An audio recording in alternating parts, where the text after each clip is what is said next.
Narito ang ating balita ngayon.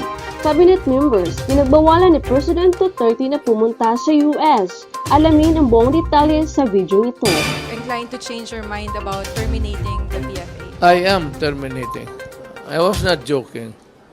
The day I said it, no cabinet member should be allowed to go to the United States. Parang boycott. Regarding ports. Frontliners are the one, immigration. Second is the health officer. And third will be the customs of things that can be found to be contaminated. I said at this time there is no known protocol by which you can follow to combat the disease. We call it mysterious as of now. What it can do is to limit the people entering maybe the Philippines. It could include China, but at this time I am not for it. It would not be fair. Thank you, sir.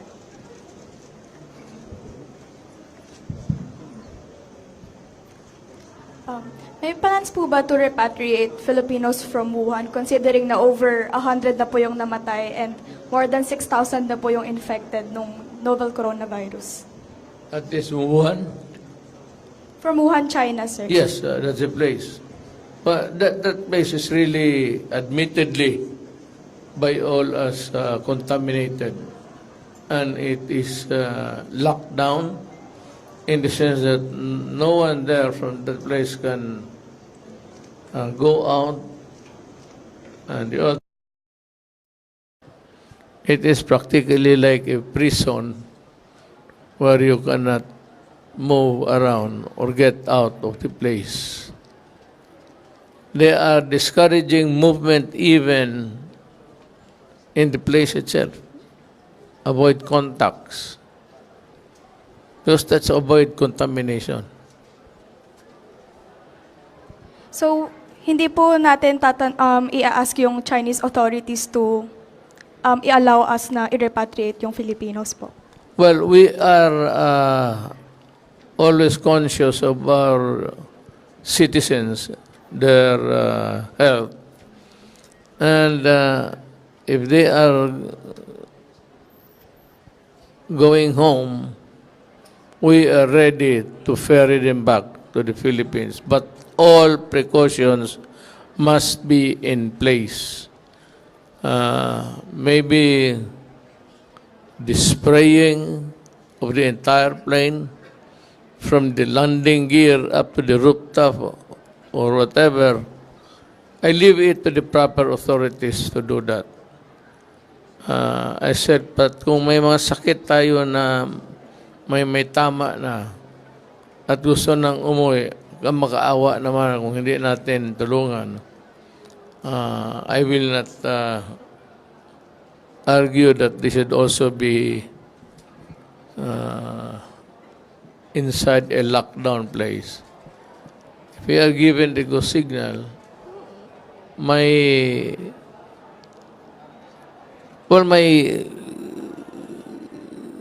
thinking is that we'll just have to go there and rescue them.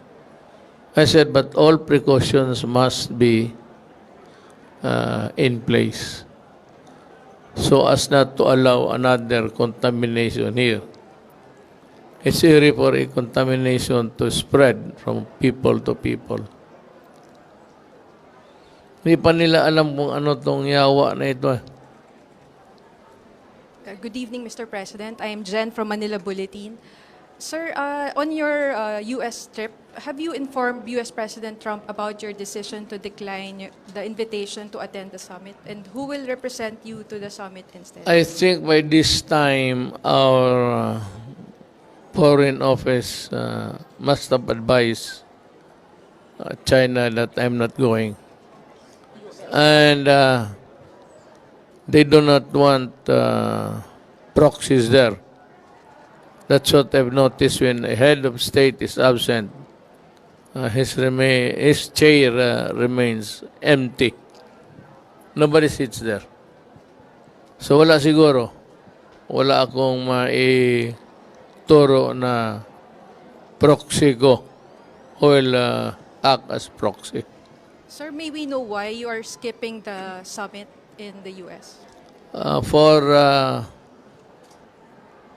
strategic and geopolitical considerations. Sir, last question. Sir, on the planned US termination of the VFA, sir, final na po ba ito? Or are you inclined to change your mind about terminating the VFA? I am terminating. I was not joking. The day I said it was the day that I decided it should be terminated. Alam mo, sabi nila na it's subject to my whim, yung capriccio. No. It started when they mentioned about the resolution in the U.S. Senate. They were trying to figure out who would be the persons who will be barred from entering. Noon pa lang, yung utak ko gumagalaw na. Ganon ako eh. Hindi naman ako naghihintay. I just announced late.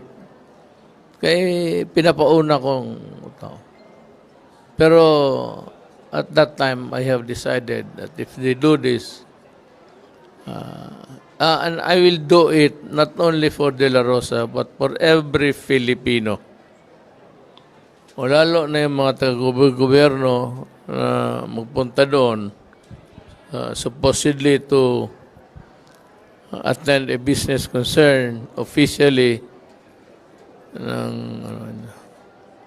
yung hindi nila I will limit siguro sa foreign affairs but I will not allow any cabinet member to go there at this time.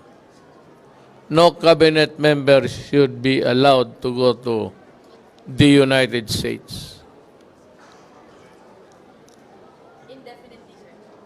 Indefinitely.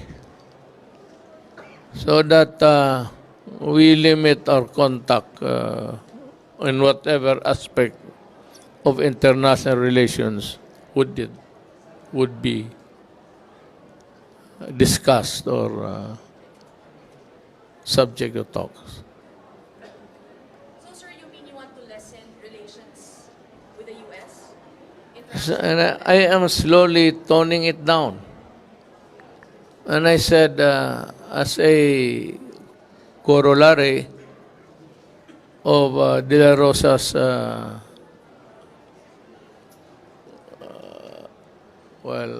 being his cancelled visa, para sa akin, lahat na lang. Lahat ng, I don't know about the Senate and Congress. They are not under my jurisdiction. But yung mga senador, mga cabinet member ko, I will ask them to not to go to the United States. In the meantime, parang boycott.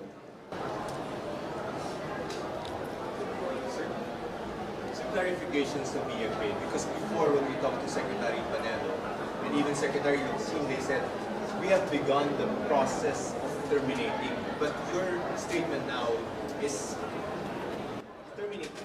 Terminated. But, you know, there is a procedure.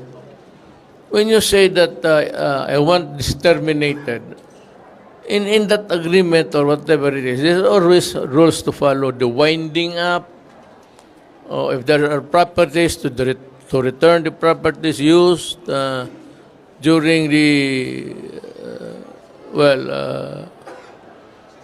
life of the contract until it was revoked.